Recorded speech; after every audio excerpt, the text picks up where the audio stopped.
Oke, bismillahirrahmanirrahim. Assalamualaikum warahmatullahi wabarakatuh. Selamat pagi, selamat siang, ataupun selamat malam semuanya.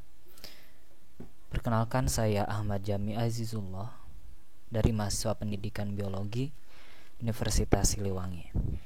Yang mana untuk video kali ini saya akan membahas mengenai sistem koordinasi. Yang mana sistem koordinasi ini sendiri dipelajari di kelas 11 SMA khususnya gitu ya teman-teman. Nah, jadi bagi para siswa yang membutuhkan materi pembelajaran bisa untuk menonton video yang saya buat kali ini. Oke, sekarang kita membahas mengenai sistem koordinasi.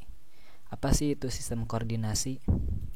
Nah, sistem koordinasi merupakan gabungan dari sistem saraf, lalu sistem hormon atau endokrin, dan sistem indera. Yang mana untuk sistem koordinasi ini berfungsi mengatur kegiatan organ-organ yang ada di dalam tubuh kita. Oke.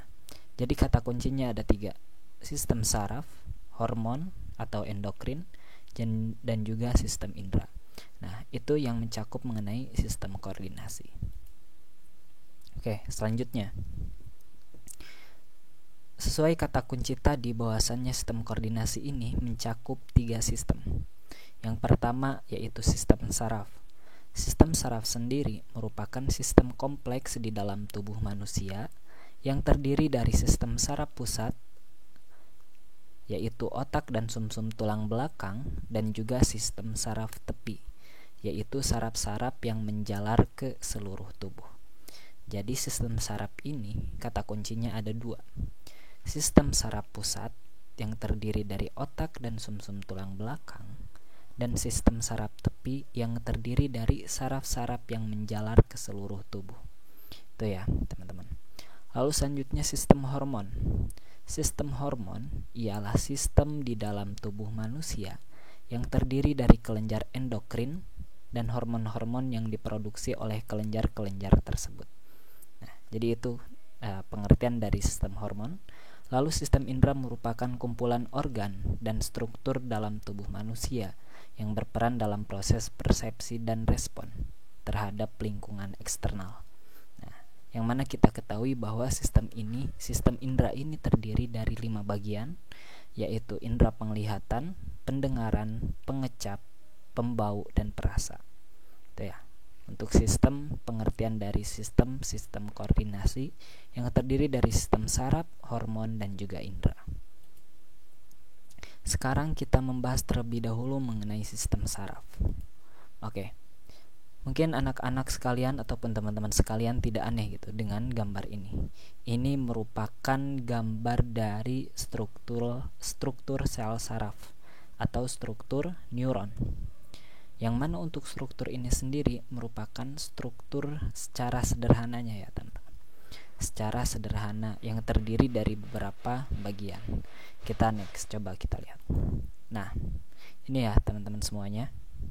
Bahwasannya untuk sel neuron ini sendiri terdiri dari dendrit, lalu ada nukleus, ada badan sel, ada akson, ada sel Schwann, ada nodus Ranvier, ada selubung mielin, dan juga sinapsis.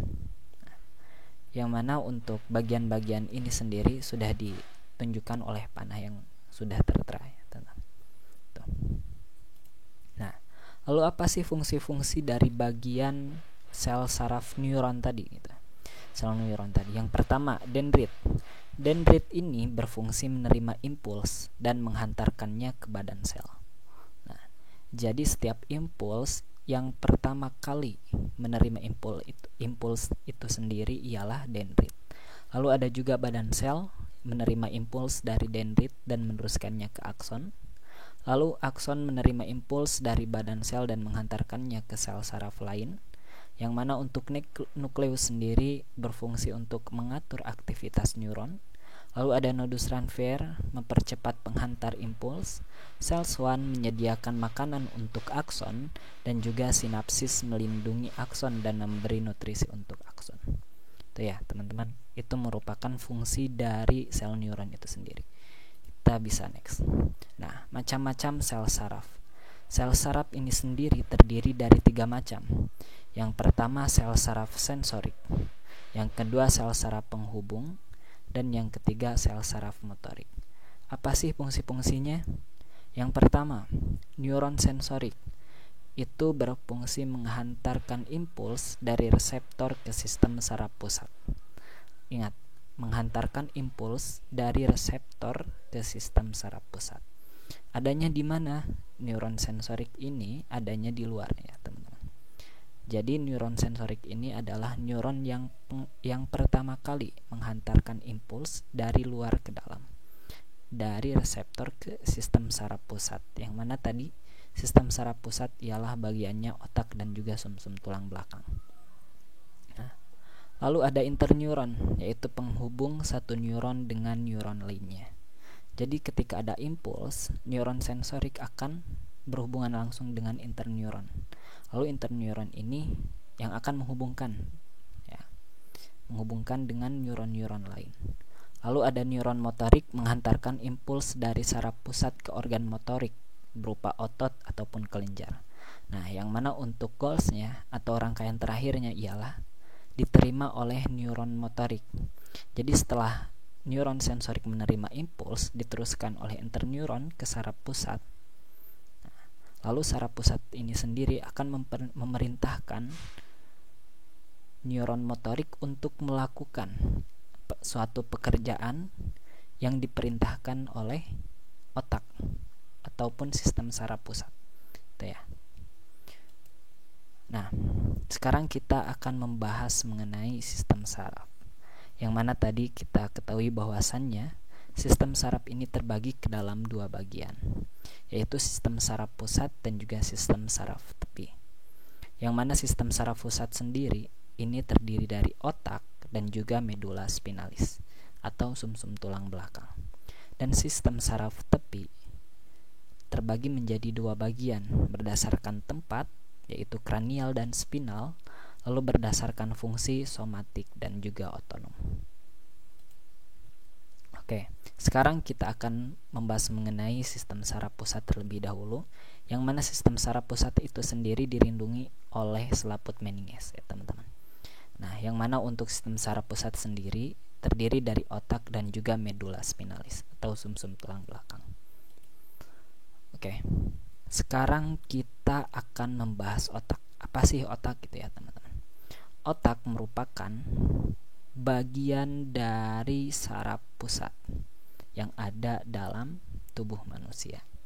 Yang mana untuk strukturnya sendiri terdiri dari otak besar, otak depan, otak tengah, otak kecil, dan juga batang otak. Nah, yang mana untuk otak besar disebut dengan cerebrum. Untuk otak depan yang terdiri dari talamus, hipotalamus, dan juga kelenjar pituitari ini disebut dengan diencephalon. Lalu ada otak tengah, bagian tengah, itu disebut dengan mesencephalon. Otak kecil disebut dengan cerebellum, dan juga batang otak disebut dengan brainstem, yang terdiri dari pons faroli dan juga medula oblongata. Ini struktur otak secara sederhananya, teman-teman. Bahwasannya untuk otak besar sendiri terdiri dari hampir seluruh bagian otak. Ya. Bagian otak dari sini. Sampai ke sini ya, teman-teman. Itu bagian dari otak besar. Nah, otak besar juga nanti akan ada bagian-bagiannya gitu ya, teman-teman. Lalu ada mesencephalon, otak tengah di sini. Ada pons faroli sebelah sini. Medula oblongata ini cerebellum, otak kecil. Itu ya, teman-teman. Itu merupakan struktur otak. Nah, otak besar atau cerebrum ini sendiri terdiri dari beberapa bagian. Di sini ada beberapa warna, baik itu tampak bawah ataupun tampak atas. Terdiri dari 4 bagian, ada lobus frontal warna biru, lobus parietal warna kuning, lobus temporal warna hijau, dan juga lobus occipitalis warna merah. Ini bagian dari otak kecil dan ini batang otak atau brainstem. Yang pertama kita akan membahas mengenai cerebrum. Cerebrum ini sendiri berfungsi untuk yang pertama inteligensi, kecerdasan. Lalu kedua memori, ketiga kesadaran, keempat pertimbangan, dan kelima gerak sadar. Nah, bagian cerebrum. Yang pertama, lobus frontal. Lobus frontal ini berfungsi untuk pengendalian otot rangka dan tempat terjadinya proses intelektual. Ya. Jadi proses fungsi yang pertama tadi mengenai intelijensi ini terdapat di lobus frontal. Nah, lalu lobus parietal pengatur perubahan kulit dan juga otot. Nah, ini yang mengatur seluruh kegiatan baik itu mengenai kulit dan juga otot. Lalu pusat pendengaran, penciuman dan pengecap itu di lobus temporal. Lalu yang pink atau yang merah gitu, ini merupakan pusat penglihatan. Nah, lobus occipitalis. Tuh. Bagian dari cerebrum atau otak besar. Selanjutnya diencephalon. Ini merupakan otak depan yang terdiri dari 3 bagian, thalamus, hipotalamus, dan epitalamus. Thalamus itu sendiri berfungsi sebagai kesadaran dan gerakan, yang mengatur kesadaran dan juga gerakan. Hipotalamus mengatur kontrol sistem saraf otonom, kontrol emosi, dan juga sistem endokrin. Terdapat di hipotalamus salah satunya. Lalu epitalamus yang berfungsi untuk mengkontrol emosi dan juga sebagai kontrol sistem endokrin. Ya. Lalu ada mesencephalon. Nah, mesencephalon berfungsi untuk gerak refleks atau kontrol refleks dan juga kontrol pendengaran. Selanjutnya cerebellum. Cerebellum atau otak kecil berfungsi untuk mengatur kesetimbangan gerak, koordinasi gerak otot dan juga posisi tubuh. Nah, jadi ini merupakan pengatur dari kesetimbangan gerak. Ya, baik itu gerak secara langsung ataupun tidak langsung ya teman-teman. Kesetimbangan gerak, koordinasi gerak otot dan posisi tubuh. Ada pons paroli yang masih bagian dari otak yang berfungsi untuk menghantarkan impuls otot-otot bagian kiri dan kanan tubuh, lalu menghubungkan otak besar dan otak kecil. Pons paroli. Lalu ada medula oblongata yang terdapat pada bagian brainstem, berfungsi untuk kontrol frekuensi denyut jantung, kontrol pelebaran dan penyempitan pembuluh darah, kontrol gerak alat pencernaan makanan, kontrol sekresi kelenjar, kontrol bersin, sendawa, batuk, dan juga muntah. Nah, kita akan membahas selanjutnya setelah otak ialah medula spinalis yang masih berhubungan dengan sistem saraf pusat. Bahwasanya tadi sistem saraf pusat terdiri dari otak dan juga sumsum tulang belakang. Nah, sekarang kita akan membahas mengenai sumsum tulang belakang. Medula spinalis atau sumsum tulang belakang merupakan lanjutan dari medula oblongata. Bahwasanya kita tahu bahwa medula oblongata ini sendiri merupakan batang otak bagian dari brainstem yang menghubungkan medula spinalis gitu ya. Jadi menghubungkan otak dan juga medula spinalis. Itu medula oblongata. Dan terdapat dalam rongga tulang belakang. Nah, bagian luar atau tepi berwarna abu-abu yang disebut dengan substansi alba, dan bagian dalam berwarna putih disebut dengan substansi grisea. Fungsi sumsum tulang belakang yang pertama itu menghantarkan impuls dari dan ke otak. Mengantarkan impuls dari dan ke otak. Ya. Lalu pengatur gerak refleks itu terjadi di medula spinalis. Oke, selanjutnya struktur medula spinalis bisa teman-teman lihat semuanya. Ini adalah struktur dari medula spinalis itu sendiri. Yang pertama terdiri dari saraf spinal, lalu bagian dalam. Di bagian dalam bagian ini terdapat kanal pusat, ya. Lalu sayap dorsal, lalu ada sayap ventral, ada badan sel neuron motorik, akson neuron motorik, dan juga badan sel neuron sensorik. Ada juga bagian tepi yang tadi. Bagian tepinya bagian ini, dan bagian dalam bagian ini. Nah, itu struktur dari medula spinalis. Nanti teman-teman bisa lihat kembali dan bisa dihafalkan untuk letak-letaknya mengenai struktur medula spinalis itu sendiri. Selanjutnya kita lanjut membahas mengenai sistem saraf tepi. Sistem saraf tepi ini sendiri terdiri dari saraf kranial dan juga saraf spinal. Berdasarkan letak tadi bahwasannya sistem saraf tepi ini terbagi ke dalam dua bagian, berdasarkan letak dan juga berdasarkan fungsi. Berdasarkan letak terdiri dari saraf kranial dan juga saraf spinal. Yang mana saraf kranial ini sendiri terdiri dari 12 pasang. Ya, ingat 12 pasang. Lalu saraf spinal terdiri dari 31 pasang. Yang mana untuk saraf kranial berasal dari otak. Catatannya ya. Sedangkan saraf spinal berasal dari sumsum tulang belakang. Nah, lalu cabang saraf spinal mempersatukan seluruh otot, kulit, dan rangka.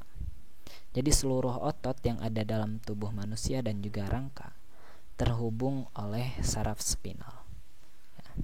Nanti kita akan bahas bagian-bagiannya. Setelah sistem saraf pusat, kita lanjut sekarang sistem saraf tepi. Nah, seperti ini ya teman-teman, sistem saraf tepi kranial 12 pasang terletak di otak. Lalu spinal 31 pasang terletak di sumsum tulang belakang yang menghubungkan seluruh otot dan rangka di dalam tubuh. Saraf leher terdiri dari 8 pasang, saraf punggung 12 pasang, saraf pinggang 5 pasang, saraf pinggul 8 pasang, dan juga saraf ekor 1 pasang. Nah, itu jadi bagian-bagian dari saraf spinal yang terbagi ke dalam 5 bagian: leher, punggung, pinggang, pinggul, dan juga ekor. Sistem saraf kranial. Tadi bahwasannya kranial ada 12 pasang. Ada olfaktori, sensorik, jenis sarafnya sensorik, asal impuls, selaput lendir hidung. Lalu optik, jenis saraf sensorik, retina mata. Okulomotor, motorik, 4 otot bola mata. Troklear, motorik, 1 otot bola mata. Trigeminal, sensorik, motorik, gigi dan kulit wajah. Abdusen, motorik, 1 otot bola mata. Fasial, sensorik, motorik wajah dan lidah bagian depan. Itu ketujuh bagiannya dari sistem saraf kranial. Lalu bagian ke-8 ada auditori, sensorik, asal impulsnya dari telinga dalam. Lalu glosopharyngeal, sensorik, motorik, lidah belakang dan faring. Lalu ada vagosensorik, motorik, jantung, lambung, paru-paru. Aksesoris spinal, motorik, otot tulang belikat. Hipoglosal, motorik, otot lidah. Nah, berdasarkan fungsi, tadi berdasarkan tempat ada kranial dan spinal. Sekarang kita membahas mengenai sistem saraf tepi berdasarkan fungsinya. Bahwasannya fungsinya terdiri dari somatik dan juga otonom. Nah, sistem saraf somatik. Somatik itu sistem saraf sadar ya teman-teman. Mengatur gerakan yang disadari, contoh gerakan kaki melangkah ya, ataupun kita mencuci piring ataupun sapu-sapu gitu ya. Berdasarkan arah impuls yang dibawanya, saraf somatik dibagi menjadi saraf aferen dan juga eferen. Kalau aferen ini membawa impuls dari reseptor ke saraf pusat, sedangkan eferen membawa impuls dari saraf pusat ke efektor ya. Jadi kebalikannya ya teman-teman, dari reseptor ke saraf pusat, reseptor misal kena kulit ke saraf pusat, ke otak ataupun sumsum tulang belakang. Sedangkan saraf eferen impuls dari saraf pusat ke efektor. Saraf pusat tadi ke otak dan juga sumsum tulang belakang, dilanjutkan ke efektor, baik itu kulit ataupun otot. Nah, ya. Sistem saraf otonom, saraf tidak sadar. Kalau tadi somatik, sadar, otonom, tidak sadar. Yang mana untuk sistem saraf otonom ini sendiri mengendalikan gerak organ yang bekerja secara otomatis.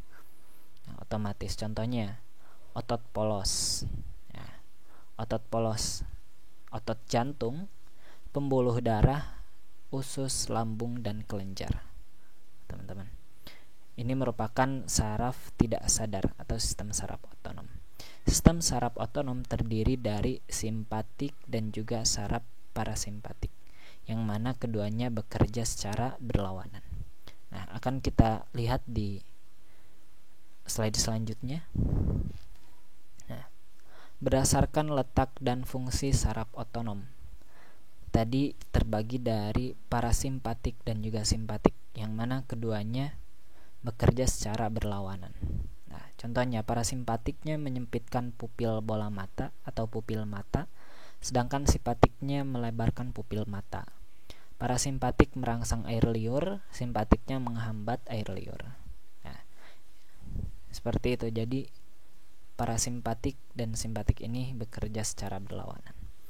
Nanti bisa teman-teman baca semuanya sampai ke rektum relaksasi dan rektum berkontraksi. Selanjutnya, bentuk gerak dari stimulus sistem saraf. Ada gerak sadar atau gerak biasa, dan juga gerak refleks atau gerak tidak sadar. Gerak biasa contohnya berjalan, berlari, dan menyapu. Nah, mekanisme gerak biasa atau gerak sadar. Secara mekanismenya seperti ini, teman-teman. Yang pertama ada rangsangan terlebih dahulu. Rangsangan dari luar tubuh yang diterima oleh indera. Ya. Ada rangsangan. Rangsangan diterima oleh reseptor atau indera. Diteruskanlah oleh saraf sensorik, diterima oleh sistem saraf pusat, yaitu otak, dilanjutkan ke saraf motorik. Setelah dari saraf motorik dilanjutkan ke efektor ataupun otot. Ya. Itu mekanisme dari gerak biasa.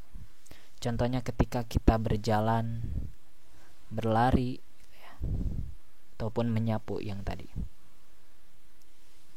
Itu mekanisme gerak biasa. Jadi ingat, ada rangsangan, lalu reseptor diterima oleh reseptor ataupun indera, diteruskan oleh saraf sensorik ke sistem saraf pusat yaitu otak. Lalu saraf motorik diteruskan dari otak ke saraf motorik dan juga ke efektor. Itu mekanisme gerak biasa.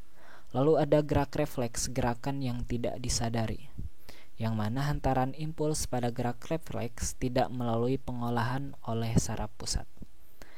Tidak melalui pengolahan. Nah, garis bawahi, tidak melalui pengolahan. Lalu neuron di otak hanya sebagai konektor saja. Ada dua macam konektor, yaitu neuron konektor di otak dan di sumsum tulang belakang. Contoh gerak refleks melalui neuron konektor di otak. Nah, ini ketika mengedipkan mata ataupun ketika silau. Ketika kita silau otomatis akan mengedipkan mata. Ya. Contoh ini gerak refleks melalui neuron konektor di sumsum tulang belakang. Nah, ketika kita terjatuh dan tangan kita menahan, misal menahan beban kita ketika terjatuh, ataupun ketika kita tidak sengaja memegang benda panas, maka otomatis tangan kita akan terangkat, ya, secara refleks. Jadi ada beda antara neuron konektor di otak dan juga neuron konektor di sumsum tulang belakang. Mekanisme gerak refleks.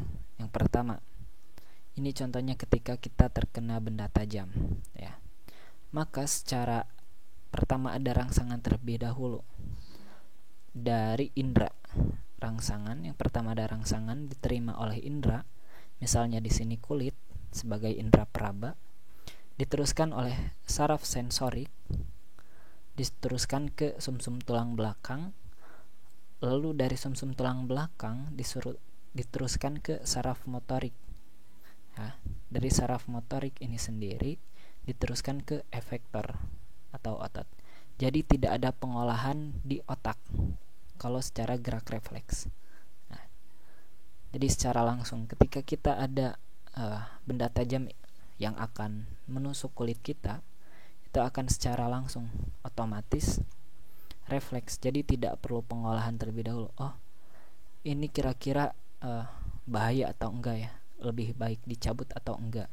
Tapi secara sadar kita akan refleks gitu. Gerakannya tidak kita sadari, kita akan menjauhi hal tersebut. Misal ketika memegang benda panas, maka setelah kita memegang benda panas tadi, maka kita tidak akan berpikir ini angkat atau jangan tangannya gitu kan. Nah, gerak refleks, maka secara tidak sadar tangan akan menjauh, tangan akan melepas benda panas tadi. Itu merupakan mekanisme dari gerak refleks. Prinsip penghantar impuls ada melalui neuron dan juga melalui sinapsis. Oke, penghantaran impuls melalui neuron terjadi karena adanya perbedaan muatan listrik. Saat istirahat, bagian luar membran serabut saraf bermuatan positif, sedangkan bagian dalam bermuatan negatif. Peristiwa ini disebut polarisasi. Ketika menerima rangsangan, bagian luar membran serabut saraf bermuatan negatif, sedangkan bagian dalam bermuatan positif. Peristiwa ini disebut depolarisasi. Kemudian terjadi perpindahan aliran listrik dari negatif ke positif. Impuls akan diteruskan ke otak dan sumsum tulang belakang sehingga timbul respon. Lalu respon diubah menjadi impuls dan diteruskan oleh neuron motorik ke efektor. Nah, itu penghantar impuls melalui neuron. Penghantar impuls melalui sinapsis. Ini ada proses-prosesnya. Dari sinapsis. Nah, ini sinapsis, penghubung antar neuron. Nah, yang pertama, impuls diterima oleh presinaptik neuron. Ya, diterima dan diteruskan oleh sinapsis. Diterimalah oleh postsinaptik neuron. Di sini presynaptic neuron saling berhubungan gitu ya dengan postsynaptic neuron. Nah, ada impuls yang diterima, maka otomatis secara secara muatan positif dan negatifnya diterima gitu ya. Ada gap junction di sana. Nah, itu merupakan penghantar impuls melalui sinapsis. Ya, itu teman-teman semuanya pembahasan mengenai sistem koordinasi, yang mana sekarang kita baru membahas mengenai sistem saraf, baik itu saraf pusat dan juga saraf tepi ya teman-teman. Sistem saraf pusat dan juga sistem saraf tepi. Setelah ini kita akan membahas sistem hormon dan juga sistem indera. Oleh karena itu, bagi teman-teman semuanya bisa untuk belajar kembali. Apabila belum ingat, bisa untuk menontonnya kembali ataupun baca-baca materi mengenai sistem saraf yang tadi. Bahwasannya sistem saraf sendiri terdiri dari sistem saraf pusat, yaitu otak dan sumsum tulang belakang, dan juga sistem saraf tepi, yaitu saraf-saraf yang menjalar ke seluruh tubuh. Yang mana tadi sistem saraf tepi ini sendiri terdiri dari dua bagian, berdasarkan tempat dibagi menjadi dua, yaitu spinal dan juga kranial. Berdasarkan fungsi, ada saraf otonom dan juga saraf somatik dan juga otonom ya. Sekian pembahasan mengenai sistem saraf. Untuk selanjutnya kita tutup. Assalamualaikum warahmatullahi wabarakatuh.